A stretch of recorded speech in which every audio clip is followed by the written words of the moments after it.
chocolate. Peanut butter. Hey! Oh, hey, you got your chocolate and my peanut butter. Peanut butter on my chocolate. What? What? Delicious. Peanut butter and chocolate, chicken and waffles, Garfunkel and Simon. Sometimes you put two things together and it seems as if they're made for one another. YouTube genres are no exception. People love watching other people play video games, and for some reason, people also enjoy losers who sit in their bedrooms and record themselves making 10-minute-long videos breaking down and mocking every aspect of their fellow societal outcasts. I know this to be true because you are, right now, watching this video.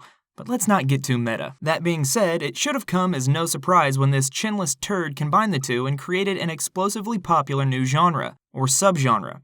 I don't really know what you'd call it.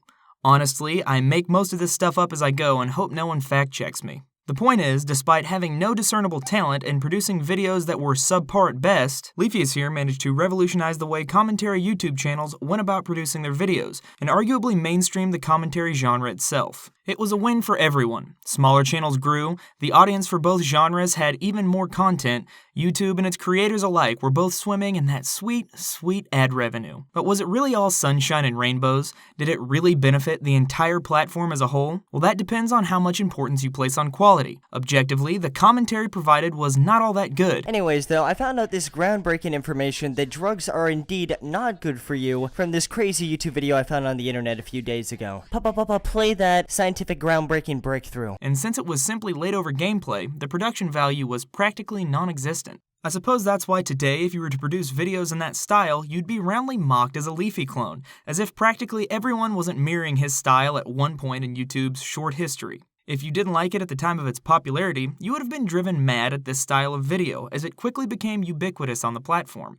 But like it or not, the fact is that these short, punchy videos paved the way for the highly polished, deeply researched, and surprisingly professional commentary videos that are popular today. So while it may seem like the only way to enjoy your typical 2015 commentary today is with a pair of extra thick nostalgia glasses, in the end, it wasn't net positive. With that in mind, I'd like to examine another genre mashup, one we're in the midst of at this very moment.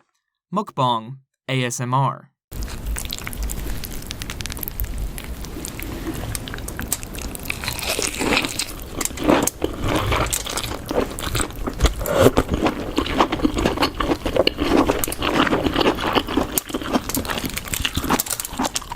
Sorry, that was pretty disgusting, and it's not gonna get any better from here. Before we get too deep into the vomit-inducing portion of this video, I should probably give you a quick rundown of each genre, and I'm not kidding about the vomit-inducing part. You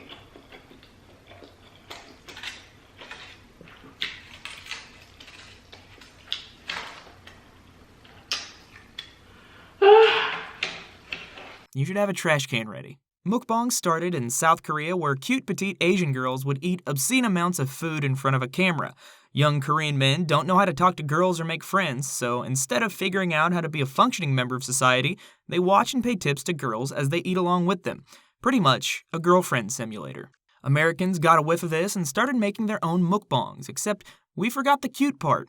Guys and girls alike now upload daily videos of themselves eating large quantities of food for months or years on end. Eventually, they reach morbid obesity and then lament the state of their body as they continue to stuff 10,000 calories down their throats for the camera every single day. The doctor, the nurse practitioner, the doctor was gone at that point, called me in and said,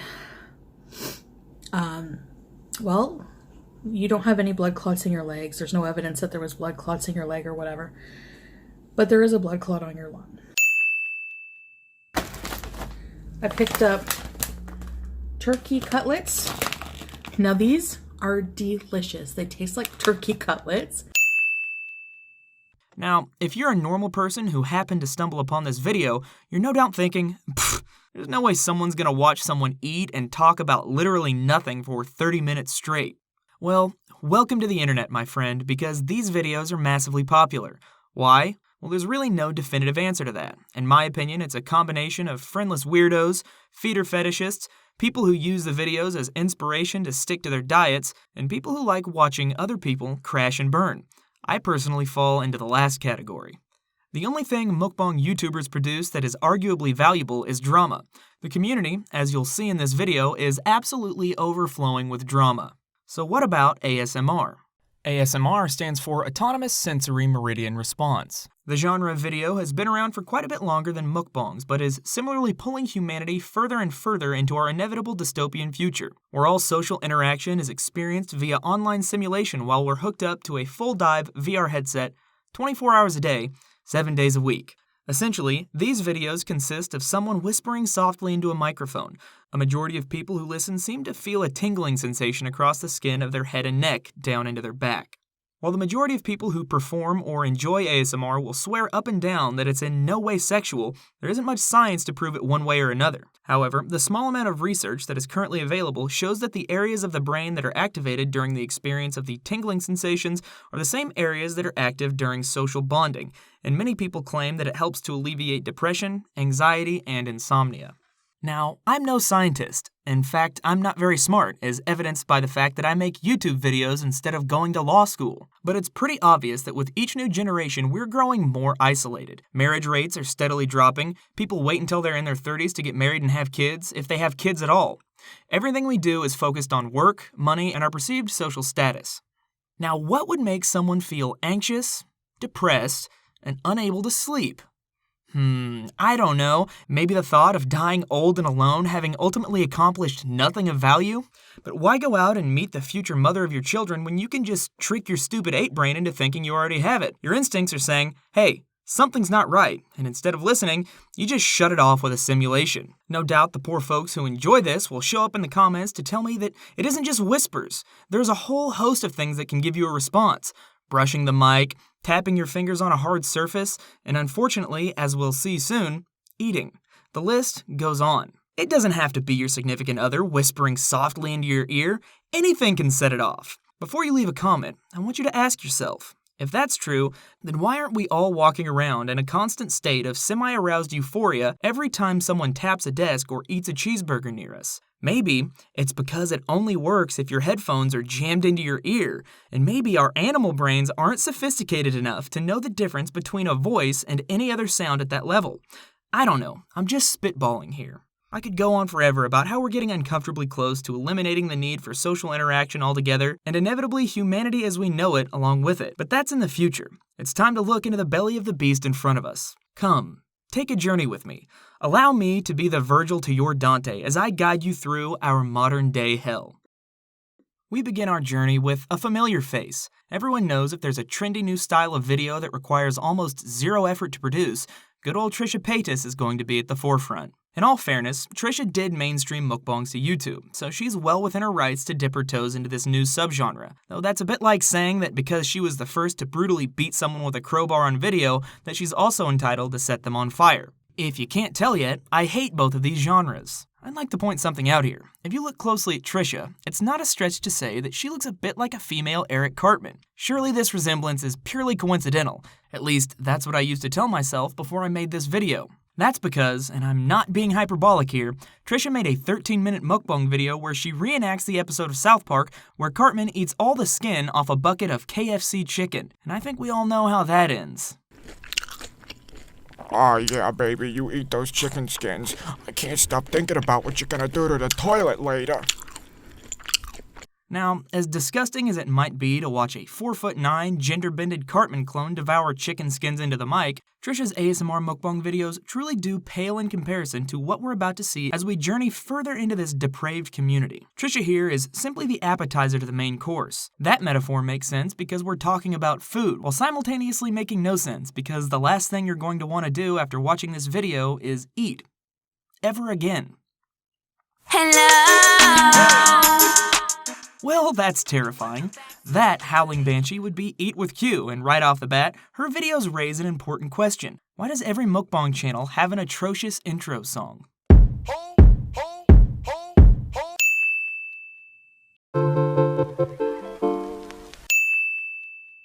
Hello!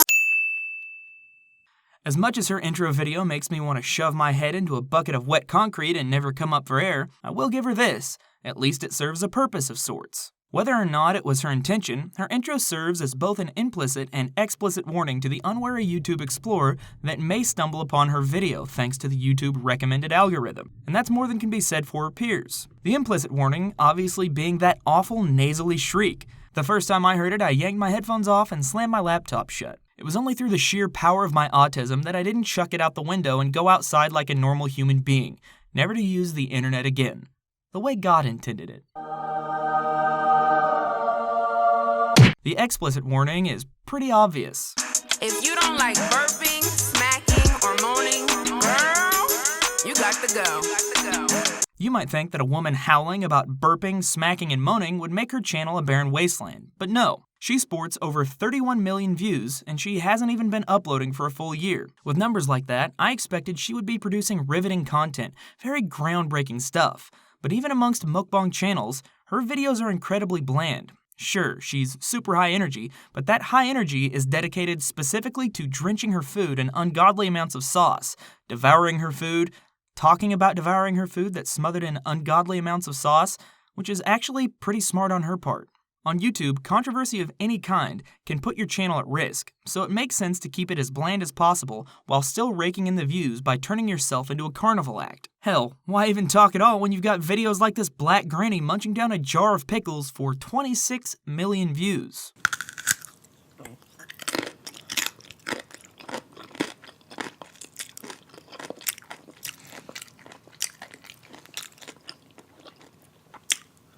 Can you imagine that conversation on the streets? Damn, Granny, how you get them wheels? Shit, honey, I ate a whole jar of pickles on video for a bunch of degenerate white folk. YouTube is crazy. Other channels have taken this approach as well. Zach Choi consistently gets millions of views on his videos and he rarely speaks a word. You know, covering Chick-fil-A in gold is a lot like performing plastic surgery on a pig. You spend thousands of dollars to give the illusion that what you're looking at isn't a disgusting animal, but at the end of the day, it's still a dirty, dirty pig. But if Q doesn't have a cloud of glorious drama surrounding her, then why would I even bring her up? Sure, she throws down a trash bag and reenacts American Psycho with her dinner every time she turns on the camera, but that's not really noteworthy. It's disgusting, yes, but I prefer my disgusting with a side of drama, which she just doesn't seem to have. So, how about we homebrew some? Bear with me for a moment. Actually, bear with me for the rest of this video. I'm only here for the money. If we look at Q's Social Blade, we can see that her channel is in full swing.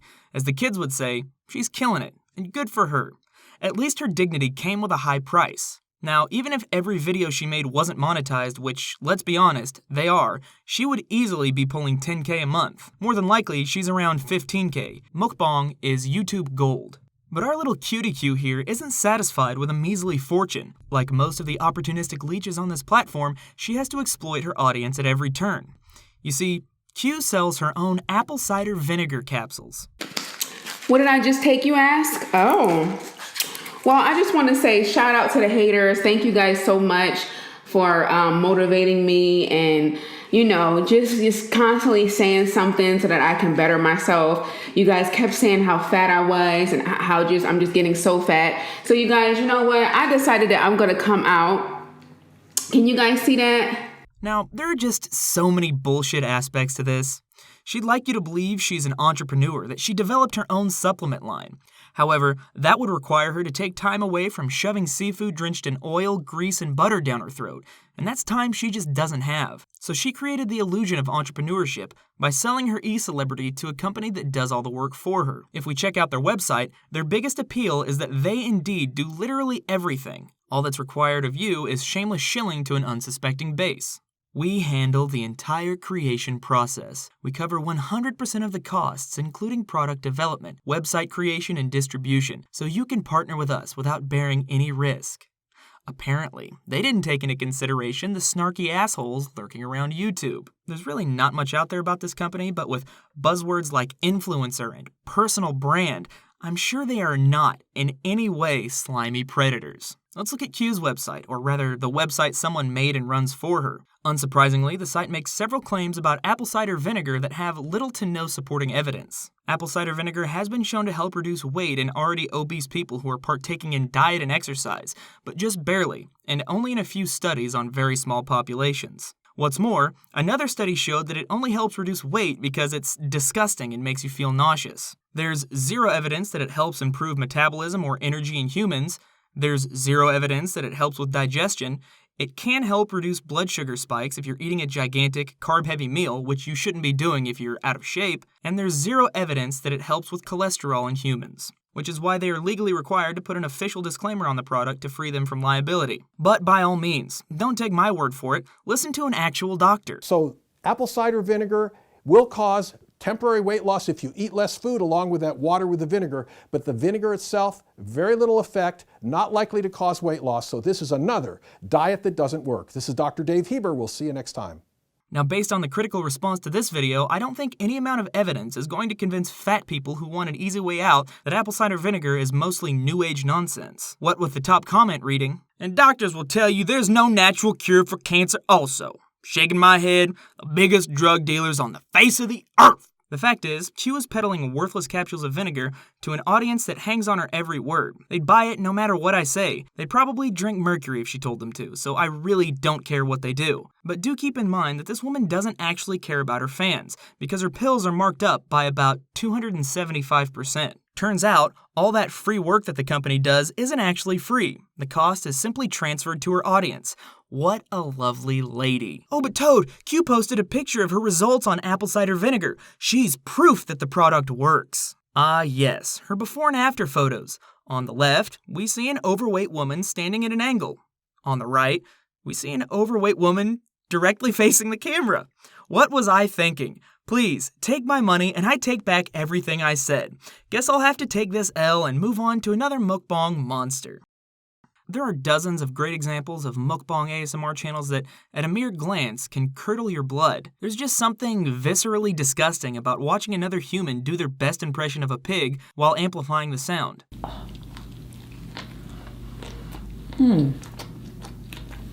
It's sounds good. Really good. But I'm not making this video simply to gross you out, though it is a nice bonus. It warms my heart every time someone watches one of my mukbang videos and tells me they ran an extra mile or put the cheeseburger down mid-bite out of sheer shame and revulsion, the only true way to lose weight. No, merely being a slob isn't enough to warrant my attention. Being incredibly dramatic may do the trick, but it's not a guarantee. I really don't like seeing creators take advantage of their fans, but at the end of the day, the fans have to make their own decisions, and I'm not trying to be anyone's daddy. Really, the only surefire way to get me to pay attention is to use your status as a verified YouTuber with hundreds of thousands of followers to silence someone because you don't like what they have to say. That, of course, means that as much as I can't stand her, if I'm going to talk about mukbang ASMR, then I have to talk about Veronica Wang. Veronica is a truly interesting character. Unlike other mukbangers, she's in relatively good shape, and most people would consider her fairly attractive. She's had a bit too much plastic surgery for my taste, but then again, I'm pretty nitpicky and kind of a psychopath. But what she lacks in girth, she more than makes up for in being a spoiled, entitled, whiny little brat. Most people know Veronica from her catastrophic meltdown over a small parody channel making fun of her. Usually, people are capable of intuitively feeling out when they're losing the favor of a crowd, but Veronica is so self-centered, so full of herself, has such a massive, unwarranted superiority complex, that she managed to turn not only the whole mukbang community against her, but the entirety of YouTube as well, with PewDiePie making 2 videos about her and countless other videos racking up millions of views at her expense. Now, in order to properly understand who Veronica really is, I've developed my own simple yet elegant theory to use as a lens through which we can examine her behavior. I call it Veronica-centrism. It's similar to heliocentrism, whereas the sun is the center of our solar system, except instead of the sun, everything revolves around a basic, latte-sipping, whiny tryhard who thinks she walks on water. It's also similar to heliocentrism in that it's completely fabricated. Everyone knows that the Earth is flat and the solar system isn't real. Get woke. Veronica's been on YouTube for coming up on 9 years now. She opened her account under the pseudonym VVixen, which is still the channel URL today. Great SEO, by the way. This is the name she went by when she used to be a club promoter at the ripe old age of 15. By the time she was 18, she had shoehorned her promotion gig into her own event planning company for underage parties, which she eventually sold. Veronica likes to portray herself as a young kid from the hood who pulled herself up by her bootstraps to become a highly motivated young entrepreneur, but leaving aside the fact that she's from Canada, which isn't exactly notorious for its rundown ghettos or gang culture, Anyone who's familiar with the club scene knows that it's mostly just debaucherous old men preying on young girls until they no longer have any use for them. You might say she had an unfair advantage. Whatever the case may be, there are 3 videos during this time period still available on her channel. She reappeared on YouTube and began doing mukbang ASMR videos about 2 years ago and found nearly overnight success. She kept it simple and has even said that she prefers to emulate the original style of mukbangs as they were in Korea. Be cute, eat a mind-numbing amount of food in the most disgusting manner possible, watch that sweet, sweet ad revenue roll in. Wash, rinse, repeat, until you have more money than you know what to do with. All for the low, low cost of a lifetime of shame. But of course, being the walking, talking pain in the ass that she is, she managed to mess that up simply by being herself. We start to see cracks in the veneer of the super-duper quiet persona when she makes the mistake of going out in public with her camera in order to try out fitness blogs. Aside from paling in comparison to the view counts on her typical video, we get to see how truly self-unaware she is. If I were to go out and purchase an IRL streaming rig and stream at my local shopping spots or bars, I would fully expect people to stare at me. Any normal person expects this because it makes you look like a buffoon. But Veronica, being the center of the universe, expects the seas to part and no one to pay her any mind. They should find it perfectly normal that this girl is out in public, recording herself talking about absolutely nothing without watching where she's going. Veronica, it's truly amazing that you've made it this far in your life without anyone telling you this, but when you go out in public and act like a weirdo, people aren't staring at you because you're irresistibly sexy. You're not. They're staring at you because you make a spectacle out of yourself for a living. Which is fine. I've been publicly making a spectacle out of myself for pretty much my entire life, for free. So when you go out and get paid to do it, maybe don't treat someone's sweet, confused Asian grandpa like he's the Night Stalker. These things? What are you doing? What the hell?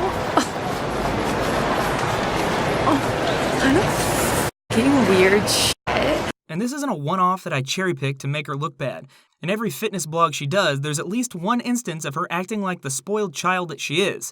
In her 3rd fitness blog, one of her burnout friends even walks into traffic to jump on a man's car so Veronica can pull in front of him, much to her delight. I'm not sure what the legal penalty is for this, but I know what the penalty is if you do it to someone who's having a bad day. Best case scenario, he gets out and chucks you off the side of the road.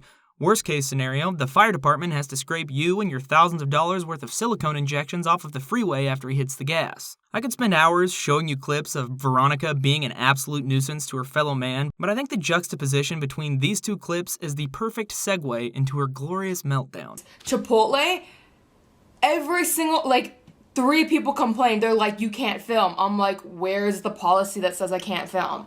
And they're like, for a second, I thought the guy said on his website, so I'm like, on your website? Like, where on your website, you know? And he's just like, oh, no, no, we don't have it. I'm like, okay, so then I don't see a sign that says I can't film, so I'm gonna film. Oh my god, I'm so sorry. I was giving you a dirty look. I was like, what is this girl doing? You don't understand. Like, someone randomly took a picture of me. Yes, when someone takes a picture of the shining star of our solar system, Saint Veronica, they must be a huge weirdo. But when she goes into a private business and they request her to stop filming for the sake of their employees' privacy, the entire world comes to a grinding halt. How dare they? I mean, the audacity. Do you understand the level of delusion it takes to hold up a line at Chipotle to argue with the staff over whether you can film or not? Forget the risk she took having her friend jump in front of someone's car. She's lucky some rich girl named Tiffany didn't claw her face off with her fake-ass nails to get a veggie bowl with extra guac a couple minutes quicker.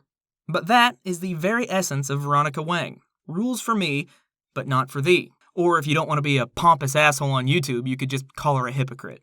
But Veronica personifying the very stereotype of her name wasn't enough for people to turn on her. In fact, it probably contributed to her popularity. Girls tend to eat up that catty rich girl persona.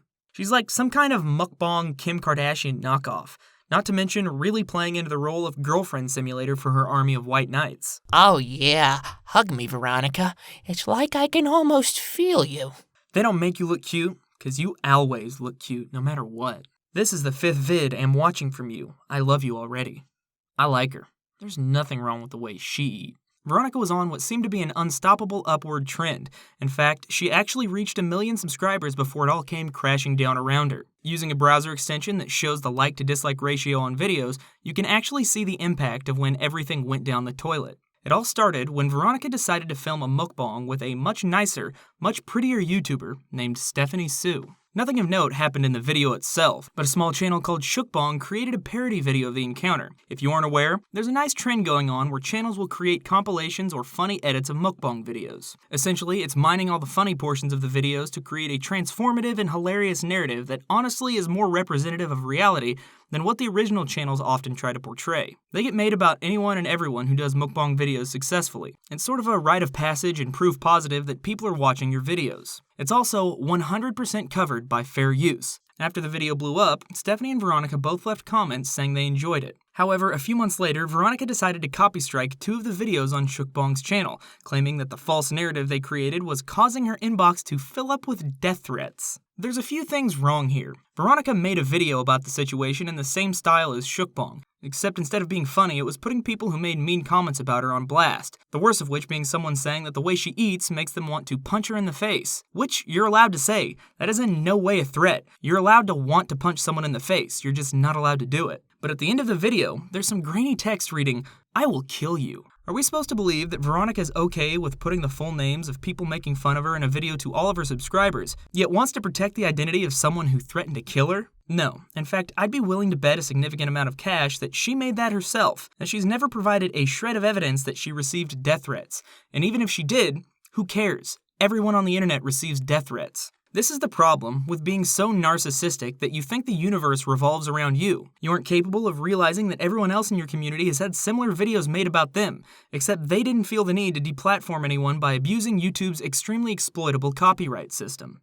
Well, I guess that's not true, because Veronica actually teamed up with another YouTuber with over 5 million subscribers who also struck Mukbang's channel. However, at least Sass ASMR had the proverbial balls to admit she was doing it simply because she could and she didn't like it, instead of trying to justify it with a giant woe is me pity party. Understandably, after Mukbang revealed that she had struck 2 of their videos, Veronica received a massive wave of backlash. She even disabled ratings and comments on her little exposed video. And that's where things begin to take a turn for the worse for our dear starlet. Let me give a bit of unsolicited advice to anyone who has or is thinking about opening up a YouTube channel. If you're getting 98% approval ratings and nothing but positive comments on all of your videos, then all of a sudden you do something stupid and start receiving a massive wave of hate, apologize and move on. It's that simple. Do not do what Veronica Wang did, which is fire up an Instagram live where she doubled down, blamed everyone but herself, threatened to sue someone, and just generally screamed like a maniac into the camera about being trolled for the way she eats. I really don't feel like rehashing the entire situation, so I'll leave a link in the description to a video that covers the entire fiasco in precise detail. Suffice it to say, things did not go Veronica's way.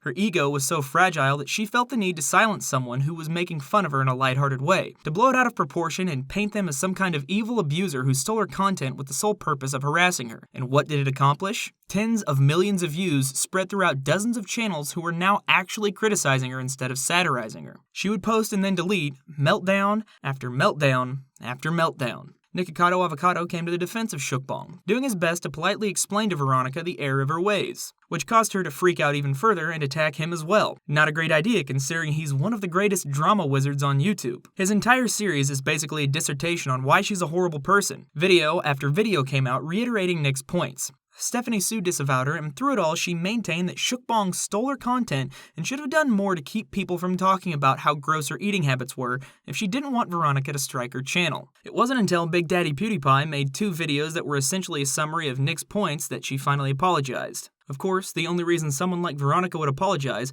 would be if it came with the opportunity to gain more clout. But the apology didn't come until after she and Sass ASMR told Mukbang in private DMs that they would only retract the copyright claims if Mukbang publicly apologized for using their content. She also maintained that she was well within her rights to copy strike the video, only apologizing for her behavior, so it wasn't really an apology at all, come to think of it. Regardless, the damage was done and she still receives a massive amount of hate on her videos to this day. From a few mean comments on someone's parody video to every comment section getting mobbed by people determined to see that you never forget what you've done wrong, Veronica is an abject lesson in how not to behave on YouTube. But there's one part of this story I haven't seen anyone mention. Veronica's biggest defense throughout this entire situation is the fact that she believed Mukbang was stealing her content, that they were exploiting the hard work of a brand she built up with her own 2 hands. Well, and her mouth too, obviously. Wouldn't it be a shame if Little Miss Hypocrite was doing something to that effect as well? Trying to capitalize on brands she had no right to? Maybe by, abusing YouTube's tagging feature? I installed an extension on my Chrome browser that shows all the tags a content creator puts in their videos. On every video I clicked on from Veronica, I noticed she would tag other creators that did similar content even though they had nothing to do with her videos. Obviously, this is a blatant attempt to manipulate YouTube's search feature and recommendation algorithm to redirect people searching out other content creators to her instead. Now, I think it's stupid when YouTube punishes people for this, but it does seem like a pretty scummy thing to do, especially from someone who endlessly complains about their own content being used without their permission. I picked a video at random to include here. It was uploaded September 8th of 2018, titled National Cheeseburger Day, and it raises the question, did Veronica Wang get permission from Huni Eats, Sass ASMR, Stephanie Sue, Steph Papas, Trisha Paytas, Orlin, Nikocado Avocado's boyfriend, Nikocado Avocado himself, or Narum TV to exploit their brands for her own benefit? I highly doubt it. Now, maybe they don't care that she's funneling potential views away from them, but it just goes to further demonstrate that Veronica Wang is a huge hypocrite with zero principles, and is only out to make as much money as possible from doing the smallest amount of work, no matter who she has to step on in the process. Now, I'd really like to include a few more Mukbang ASMR channels in this video, and I might do a sequel, but this one is running a bit long, so I'll wrap it up here. As to that original question, will the Mukbang ASMR genre mashup be a net positive for YouTube in the same way that the gaming commentary mashup was? No, but it could be positive in a different way. There will be no evolution in this genre as there was in the commentary genre. Eventually, people are going to lose interest in this garbage, and all of the talentless creators who've hitched their wagon to it will end up broke and unemployable, leaving a void to be filled by people with actual creative talent. And YouTube will finally start monetizing the channels that put in effort as opposed to incentivizing this lazy garbage. Alternatively, nothing will change and YouTube will become completely unusable, clogged up with nothing but videos of people eating and clips of syndicated late-night shows.